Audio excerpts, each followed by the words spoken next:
देखिए question number 11, ज्ञात करो कि रेखा 3x प्लस वाई बराबर 9 बिंदुओं 1,3 तथा 2,7 को मिलाने वाले रेखाखंड को किस अनुपात में विभाजित करती है।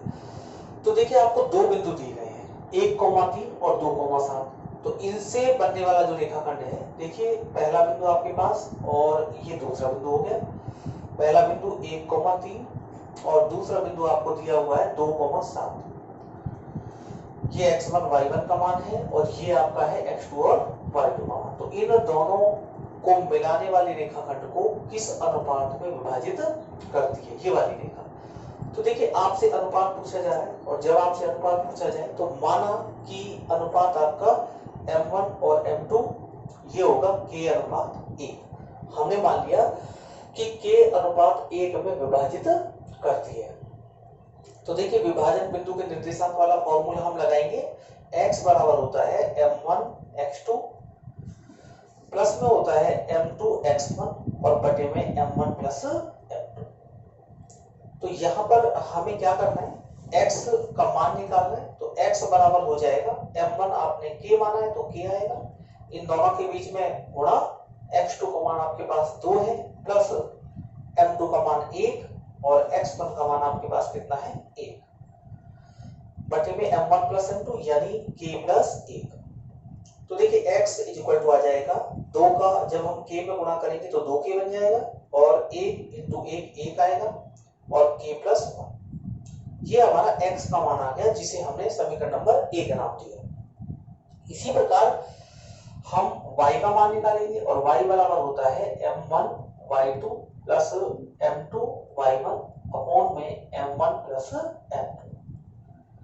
तो y बराबर m1 का मान आपके पास k है, k मल्टीप्लाई y2 आपके पास 7 है प्लस m2 1 है और गुणा में y1 का मान 3 आ जाएगा और बटे में m1 प्लस m2 यानी k प्लस 1 आ जाएगा। तो y बराबर आपके पास आ गया 7 का k में गुणा करेंगे 7k बन जाएगा, 3 1 कम 3 और k प्लस 1 का k प्लस 1 और ये हो गया समीकरण नंबर 2। आपके पास x का मान आ गया और आपके पास y का मान आ गया।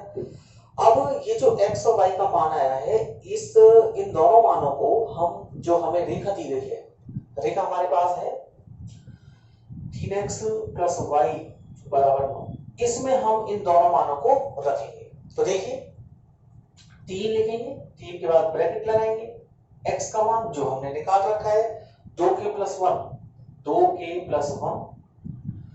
और बटे में k प्लस 1 ब्रैकेट बंद। इसके बाद प्लस और y का मान, और y का मान आपके पास है 7k प्लस में 3 अपॉन k प्लस 1 और बराबर में हमारे पास कितना लिखा हुआ है 9। यहां से हम 9 लिख लेते हैं। अब क्या करना है आपको, 3 का मल्टीप्लाई 2 से करेंगे, 3 दूनी 6 के और 3 का जब हम 1 में गुणा करेंगे 3 1 का 3। ये कोष्टक से बाहर 3 है, इसका इन दोनों संख्याओं में हमने गुणा कर दिया, बटे में k प्लस 1 आएगा और यहाँ पर 7k प्लस 3 अपॉन में k प्लस 1 और बराबर में क्या लिखा हुआ है 9 के बटे में भिन्न बनाने के लिए हमने कितना मान लिया 1। अब इन तीनों संख्याओं का हम क्या करेंगे, ले से लेंगे लघुत्तम आएगा k प्लस 1। अब देखिए आगे k प्लस 1 से k प्लस 1 कैंसिल हो जाएगा तो आपके पास बचेगा 6k प्लस 3। इसी प्रकार यहाँ भी k प्लस 1 से k प्लस 1 कैंसिल हो जाएगा और आपके पास बचेगा 7k प्लस 3 और बराबर में देखिए, बराबर में जब हम 1 का भाग k प्लस 1 में देंगे तो k प्लस 1 आएगा और k प्लस 1 का गुणा हम किस में कर देंगे 9 में, तो ये बन जाएगा 9 और k प्लस 1। आगे देखिए 6k और 7k ये दोनों जुड़कर हो जाएंगे 13k और 3 और 3 जुड़कर हो जाएगा 6 और 9 का गुणा हम k में करेंगे तो 9k बन जाएगा और 9 का गुणा यदि आप 1 में करोगे तो 9 1 9। पक्षांतरण कर दीजिए, 13k के साइड में 9k आएगा तो माइनस का हो जाएगा और यहाँ 9 बचेगा और 9 की साइड में 6 जाएगा तो 6 माइनस का हो जाएगा। 13 में से 9 गए तो 4k और बराबर में 9 में से 6 गए तो 3 और यदि हम k का मान निकालेंगे तो k का मान निकालने के लिए देखो 3 लिखा हुआ है और 3 के बटे में क्या आ जाएगा 4, तो हमारा आंसर हो जाएगा 3:4। 4। तो ये हमसे पूछा था कि किस अनुपात में विभाजित करती है, तो वो अनुपात होगा 3:4। ये हो गया क्वेश्चन नंबर आपका 11।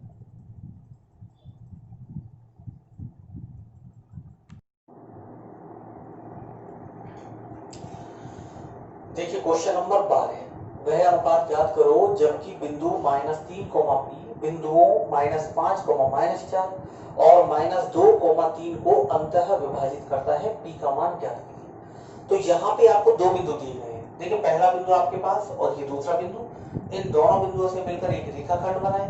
तो पहला बिंदु है -5, -4 और दूसरा बिंदु है -2 और 3। इन दोनों बिंदुओं से मिलकर जो रेखाखंड बना है, उस रेखाखंड को ये जो बिंदु है, कौन सा बिंदु, -3, P, ये बिंदु किस अनुपात में बांटता है, ये आपको निकालना है, यानी आपको अनुपात निकालना है।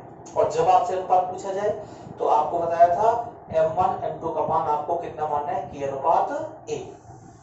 साथ में आपको p का मान भी निकालना है। तो दो मान निकालने, एक तो आपको अनुपात ज्ञात करना है और एक आपको p का मान निकालना है। तो देखिए विभाजन बिंदु के निर्देशांक वाला फॉर्मूला लगाएंगे। x बराबर होता है m1 x2 plus m2 x1 और बटे में m1 प्लस m2। तो x का मान, देखिए ये x का मान है और ये y का मान है। तो x का मान तो हम -3 रखेंगे, बराबर में m1 का मान हमने k माना है, इन दोनों के बीच में गुणा, x2 का मान आपका है -2। देखिए ये x1 ये y1 और ये है आपका x2 और y2।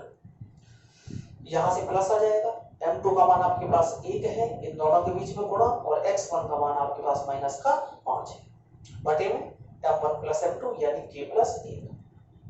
अब आप क्रॉस मल्टीप्लाई कर दीजिए, -3 का गुणा जब हम k से करेंगे तो -3 के आएंगे, और -3 का गुणा +1 में करेंगे तो 3 एकम 3, और माइनस गुणा प्लस करेंगे तो माइनस आएगा, तो -3 आ गया। 2 का गुणा k में करेंगे तो -2 के बन जाएगा, और 5 का गुणा जब 1 में करेंगे तो 5 एकम 5, और प्लस इंटू माइनस क्या होता है, माइनस।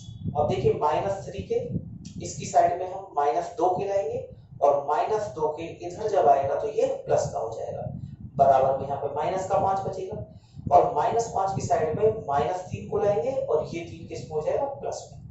3 में से 2 गया तो 1 के बचेगा, बड़ी संख्या माइनस की है तो माइनस का के आएगा, और बराबर में 5 में से 3 गए तो 2 बचेंगे, और बड़ी संख्या माइनस की है तो आंसर माइनस का आएगा, माइनस से माइनस कैंसिल हो जाएगा, तो आपका k का मान कितना आ गया, 2।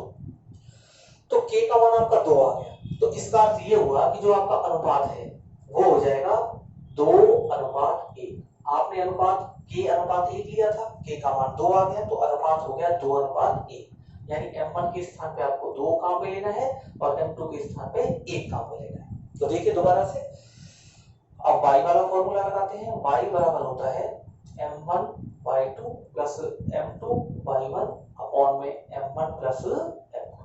y का मान आपको p दिया गया है, तो y के स्थान पे हम p लगाएंगे। m1 का मान, देखिए ये m1 का मान हो गया और ये m2 का मान हो गया, तो m1 का मान 2, इनके बीच में गुणा आ जाएगा, y2 का मान 3 दिया हुआ है, m2 का मान आपके पास 1 है, और y1 का मान हमारे पास -4 है, बटे में m1 प्लस m2, यानी आपको 2 प्लस 1 करना है। तो p बराबर हो जाएगा 3 दूनी 6, 4 एकम 4, प्लस इंटू माइनस माइनस हो जाएगा, माइनस का 4, 2 और 1 3, और p बराबर हो जाएगा 6 में से 4 के तो 2 बटे में 3, तो आपका जो p का मान है वो आ गया 2/3। ये हो गया क्वेश्चन नंबर आपका